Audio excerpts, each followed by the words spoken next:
Research from Harvard Medical School's Department of Immunobiology has revealed that summer presents unique immune system challenges that most doctors never discuss with their patients.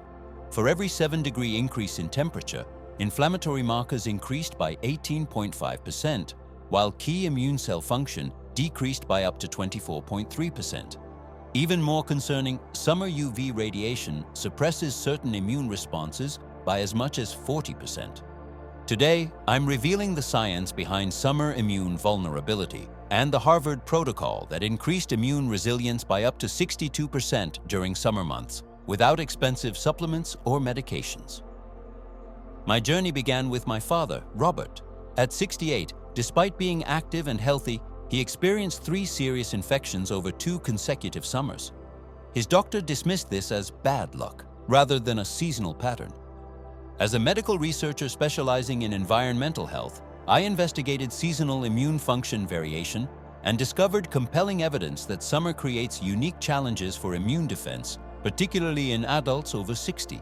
Have you noticed more infections or inflammatory flare-ups during summer? Share your experience in the comments. I'm genuinely interested to learn how many have observed this overlooked pattern.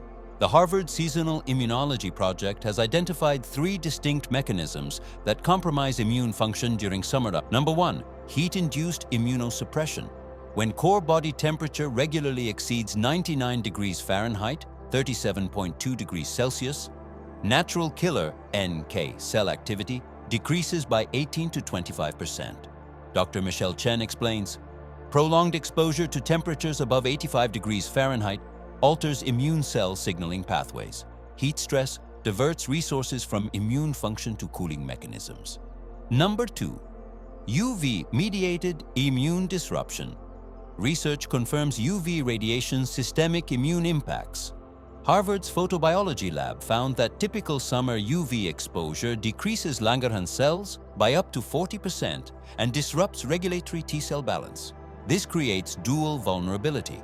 Skin immunity decreases just as pathogen exposure increases through outdoor activities and swimming. 3. Circadian rhythm disruption.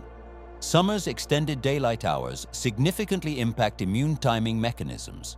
Harvard's Sleep Medicine Division found that summer circadian disruption decreases melatonin production by 22 to 30% in adults over 50, affecting essential cytokines for immune response. Groups with heightened summer immune vulnerability include adults over 60, up to 32% reduction in NK cell activity. People with inflammatory conditions, 26% average increase in markers during heat waves. Those with seasonal allergies facing defensive resource diversion. Primary summer immune challenges include increased waterborne pathogen exposure, higher food-related risks with outdoor dining and storage challenges, greater crowd-related exposures through travel and tourism. The Harvard Summer Immune Resilience Protocol addresses these 3 biological mechanisms, enhancing immune markers by up to 62% in clinical trials. Component number 1, thermal adaptation training.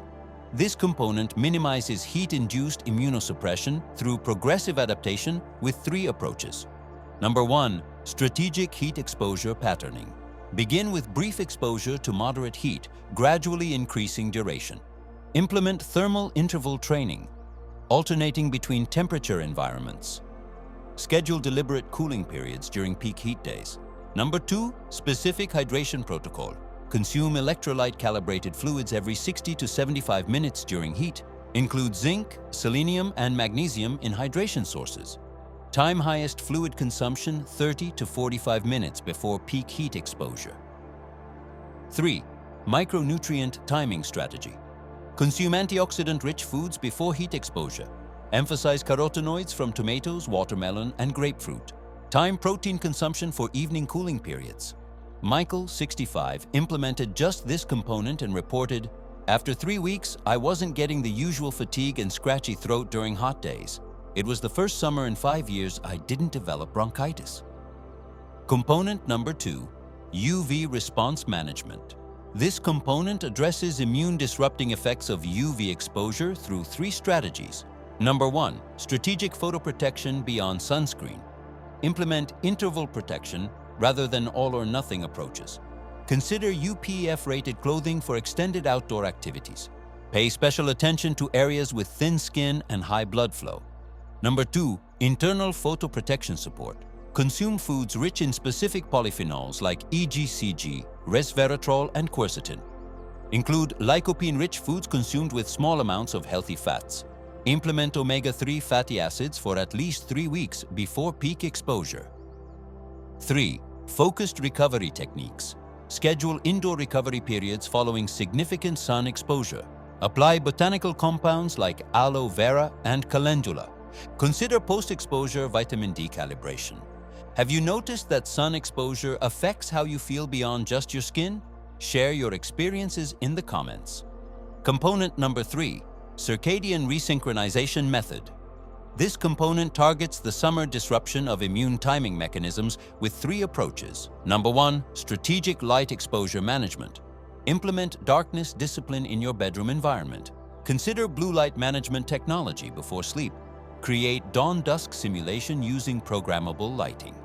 Number 2, time-restricted eating pattern.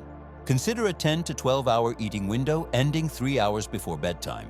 Implement strategic carbohydrate timing with evening meals. Maintain consistent meal timing despite summer schedule changes. 3. Temperature-harmonized sleep environment. Create a cool sleep environment between 65 to 68 degrees Fahrenheit, 18 to 20 degrees Celsius.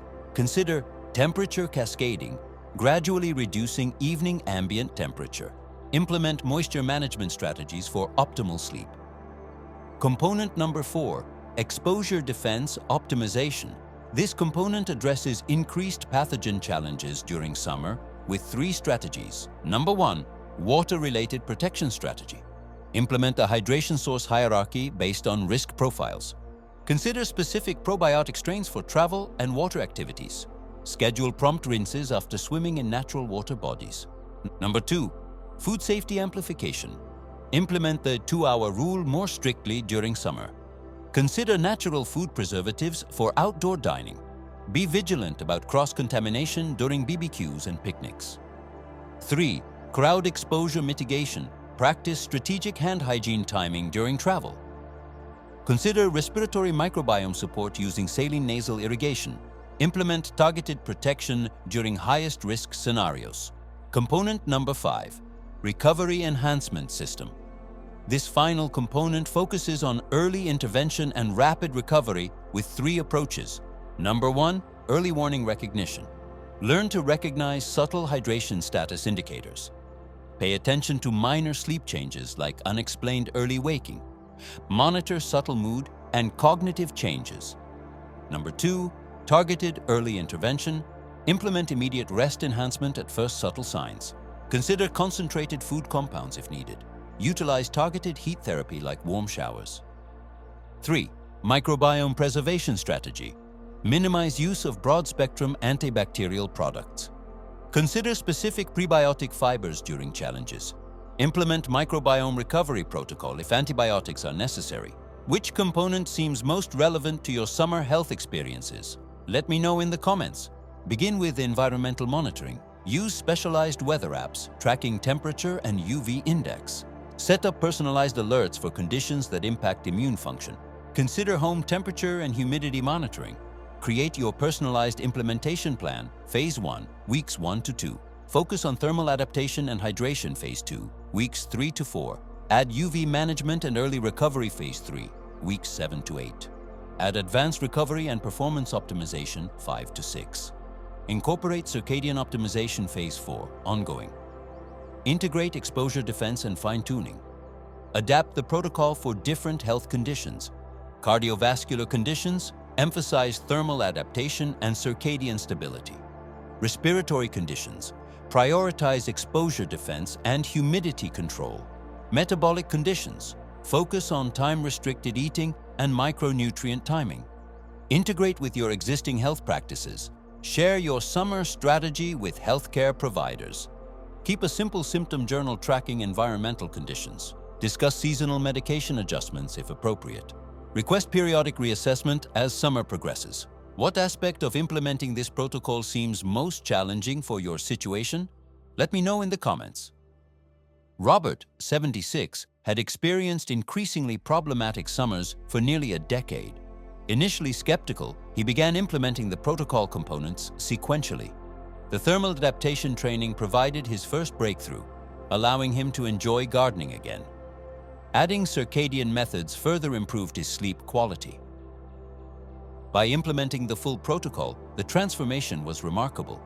Last summer, I took my grandchildren to water parks, attended outdoor concerts, and even traveled to Florida in August, activities that had been unthinkable for years.